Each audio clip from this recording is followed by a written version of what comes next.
U.S. President Donald Trump called for a determined response to North Korea after talks with South Korean President Moon Jae-in on Friday, at which he emphasized the importance of their alliance but took aim on trade and sharing the cost of defense.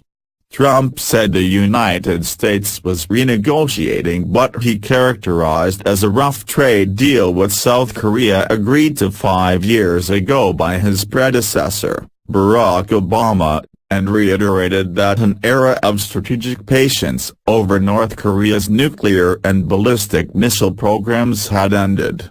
Together we are facing the threat of the reckless and brutal regime in North Korea, Trump said as he stood alongside Moon in the White House Rose Garden. The nuclear and ballistic missile programs of that regime require a determined response. Despite the tough rhetoric, it remains unclear how Trump will find a way forward on North Korea, which is working to develop a nuclear-tipped missile capable of hitting the United States. U.S. Defense Secretary Jim Mattis has warned the consequences of any military solution would be tragic on an unbelievable scale. Trump had pinned his hopes on persuading China, North Korea's neighbor and main trading partner, to do more to rein in Pyongyang, although he has lately grown frustrated that Beijing has not taken stronger action.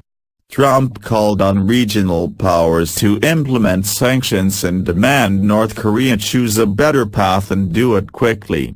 Moon, who warned of a stern response to any provocations, urged Pyongyang to return promptly to talks. Our two leaders will employ both sanctions and dialogue in a phased and comprehensive approach, Moon said. Trump and Moon have said they are open to renewed dialogue with North Korea but only under circumstances that will lead to Pyongyang giving up its weapons programs. Trump sought to woo China since a summit with Chinese President Xi Jinping in April, but the honeymoon period appears to be over. On Thursday, the United States targeted a Chinese bank and sanctioned Chinese individuals and a firm for dealing with North Korea and approved a $1.42 billion arms deal with Taiwan, decisions that angered Beijing. South Korea is a long-standing American ally, but Trump has spoken harshly about U.S. trade imbalances and threatened to tear up the bilateral trade pact. We will do more to remove barriers to reciprocal trade and market access, Trump said, adding that the two leaders had talked about the thorny trade areas of steel and autos.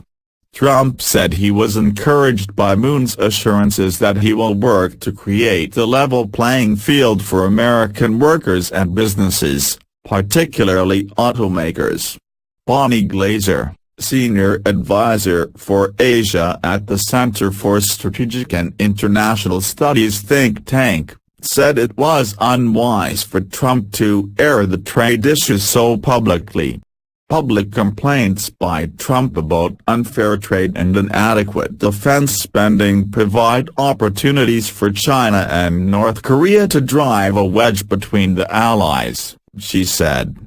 Trump also stressed the need to ensure equitable sharing of costs for defense, returning to a theme he had raised during his campaign that he also has brought up with other allies, including NATO countries and Japan.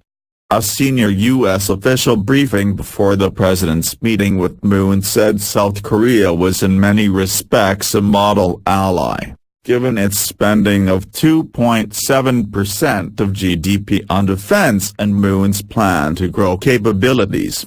We shouldn't view South Korea as somehow a laggard on that front, the official said on condition of anonymity.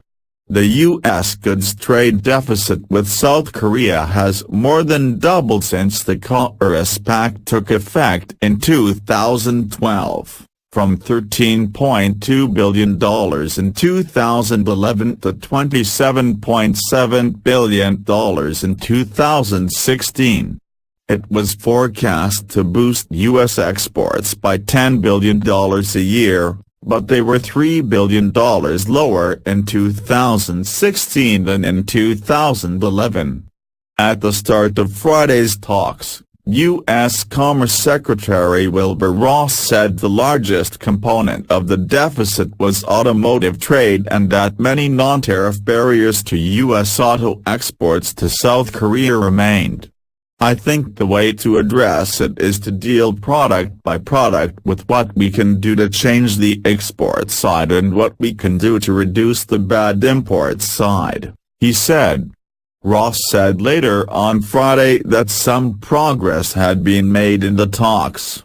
The current pact was agreed to despite protests by supporters of Moon, who was then in opposition. But analysts have suggested that given the need to preserve a unified front in the face of a hostile North Korea, there will be compromise to produce a deal.